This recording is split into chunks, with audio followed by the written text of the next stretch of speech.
Hello प्यारे बच्चों, आज हम वेरी इंपॉर्टेंट एमसीक्यू करेंगे बोर्ड एग्जाम के लिए और प्री बोर्ड एग्जाम के लिए हिंदी मीडियम में। क्वेश्चन 1 है, जब सिल्वर क्लोराइड को सूर्य के प्रकाश में रखा जाता है तो उसका रंग सफ़ेद से बदलकर हो जाता है ग्रे या धूसर। धूसर भी लिखा जाता है कई बार। बिना बुझे चूने का सूत्र क्या है? CaO, calcium oxide. निम्नलिखित में से किसमें रासायनिक अभिक्रिया शामिल नहीं है? हमारे शरीर में भोजन का पाचन, श्वसन की प्रक्रिया। सी, मोमबत्ती के मोम का जलना। डी, मोमबत्ती के मोम का गर्म होने पर पिघलना। तो ये जो पिघलना है ये भौतिक परिवर्तन है। नेक्स्ट, किसी पदार्थ से ऑक्सीजन का निष्कासन कहलाता है? ऑक्सीकरण, संसारण, अपचयन। सी कहलाता है अपचयन। 1 बिलियन लाल लिटमस को नीला कर देता है, इसका पीएच होने की संभावना क्या है? भाई इसका पीएच 7 से ज़्यादा होगा क्योंकि ये क्षारक होगा, तो इसलिए डी हो गया। अम्लीय वर्षा जल का पीएच होता है सी, 5.6 से कम। अम्ल और क्षार प्रतिक्रिया करके उत्पादन करते हैं सी, लवण और पानी। लोहे की कीलों को कॉपर सल्फेट के विलीन में डालने पर आप देखेंगे रंग नीले से हल्के हरे में बदल जाता है।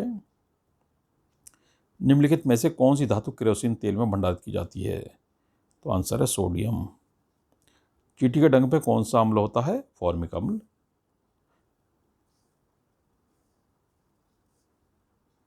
ए, फॉर्मिक अम्ल। निम्नलिखित में से कौन सबसे अधिक अभिक्रियाशील धातु है? तो यह है जिंक। निम्नलिखित में से कौन एक उपधातु है? तो इनमें से है सिलिकॉन। निम्नलिखित में से सबसे कम क्रियाशील धातु है सिल्वर। धातु ऑक्साइड की प्रकृति क्या है? धातु ऑक्साइड की और अधातु ऑक्साइड की प्रकृति जरूर पूछ जाती है। तो धातु ऑक्साइड की प्रकृति है क्षारीय और अधातु ऑक्साइड की प्रकृति होती है अम्लीय। निम्नलिखित में से कौन सा गुण आमतौर पर धातु द्वारा नहीं दिखाया जा सकता? विद्युत चालन करती है प्रकृति में ध्वनिहीन, ये ध्वनि उत्पन्न करती है। हीन हटा दीजिए इसको। चमकहीन, तो नॉर्मली चमकदार होती है, तो चमकहीन गलत है सी। ये थोड़ा सा ट्रांसलेशन में दिक्कत हो गई। मानव में पाचन की प्रक्रिया पूर्ण होती है एजोफेगस, छोटी आंत, पेट, बड़ी आंत। छोटी आंत में होती है। इंपॉर्टेंट क्वेश्चन है। पोषण की स्वपोषी विधि की आवश्यकता होती है, यानी कि प्रकाश संश्लेषण या स्वपोषण विधि में क्या क्या चीज़ जरूरत होती है? कार्बन डाइऑक्साइड और पानी, क्लोरोफिल, सूरज की रोशनी, उपरोक्त सभी चाहिए होता है। आरनाल में प्रोटीन सबसे पहले कहाँ पचते हैं? तो आरनाल में प्रोटीन का पाचन शुरू होता है पेट से। पेप्सिन एंजाइम प्रोटीन का पाचन शुरू कर देता है। अग्नाशय रस में एंजाइम होते हैं जो पचाते हैं ए, प्रोटीन, बी, कार्बोहाइड्रेट, सी, वसा, डी, प्रोटीन, वसा और कार्बोहाइड्रेट। हरे पौधे द्वारा प्रकाश संश्लेषण के दौरान मुक्त ऑक्सीजन कहाँ से आती है? डी, जल से। कौन सी शिरा फेफड़ों से ऑक्सीजन युक्त रक्त को हृदय में लाती है? या कौन सी शिरा में जो है ऑक्सीजन युक्त रक्त बहता है? तो एक क्वेश्चन बड़ा इंपॉर्टेंट है। फुफ्फुस शिरा में। किडनी की निस्यंदन इकाई कहलाती है, किडनी की क्रियात्मक इकाई कहलाती है नेफ्रॉन। मानव शरीर में श्वसन वर्णक कौन सा है? हीमोग्लोबिन।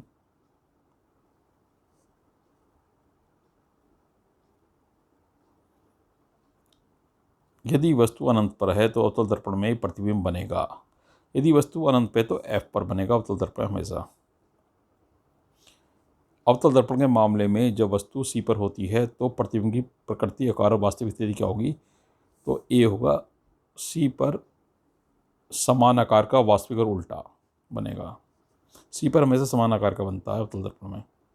जब प्रकाश किरणें सघन माध्यम से माध्यम आती हैं तो A इसकी गति बढ़ जाती है, B अविलंब से दूर चली जाती है। A और B दोनों यानी दोनों होते हैं, इसकी गति बढ़ेगी और अविलंब से दूर भी जाएगी।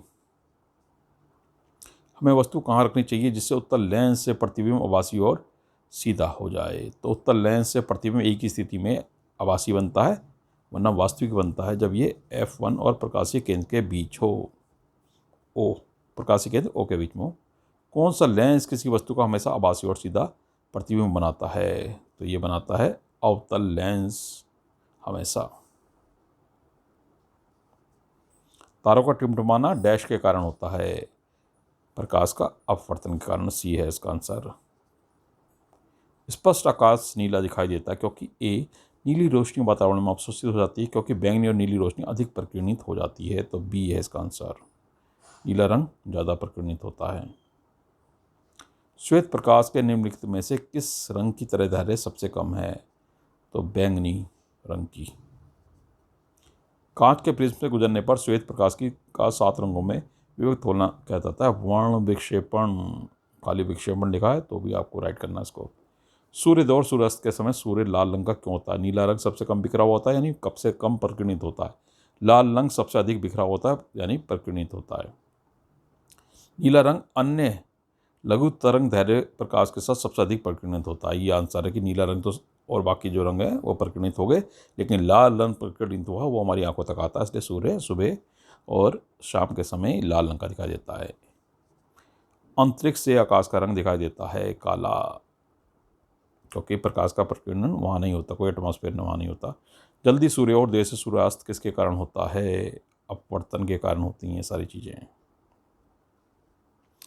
रियर व्यू देखने के लिए यानी पीछे का व्यू देखने के लिए वाहन में प्रयुक्त दर्पण कौन सा होता है?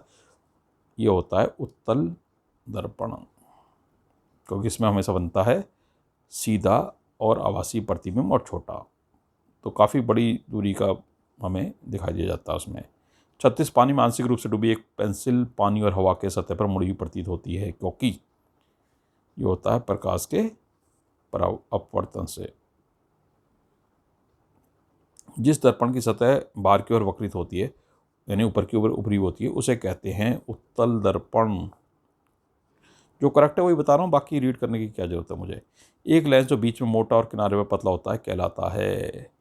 बीच में मोटा और किनारे पतला उत्तल लेंस है। चमकदार सतह से प्रकाश का टकराकर वापस आना कहलाता है? प्रकाश का परावर्तन। परावर्तन के नियम भी याद कर लेना साथ साथ। एक दर्पण का वक्रता केंद्र दर्पण के ध्रुव से 20 सेंटीमीटर दूरी पे है, इसकी फोकस दूरी क्या होगी? वक्रता केंद्र दर्पण से 20 सेंटीमीटर दूरी पे है यानी इसकी वक्रता त्रिज्या भी 20 सेंटीमीटर ही होगी, तो वक्रता त्रिज्या तो फोकस दूरी होती है F = R/2 यानी 20/2 यानी आंसर आ गया 10 सेंटीमीटर। अगर आपको अच्छे नंबर लाने हैं बोर्ड एग्ज़ाम में और प्री बोर्ड एग्ज़ाम में तो इसके साथ साथ आप प्ले लिस्ट भी देखें जिसमें हमने वेरी इंपॉर्टेंट MCQ डाले हैं और सैम्पल पेपर डाले हैं और साथ साथ ही प्रैक्टिस पेपर डालें। इन सबको आप देख लें तो बहुत ही अच्छे नंबर आपके आ जाएंगे। कोई प्रॉब्लम है तो आप पूछ सकते हैं मुझसे कमेंट सेक्शन में।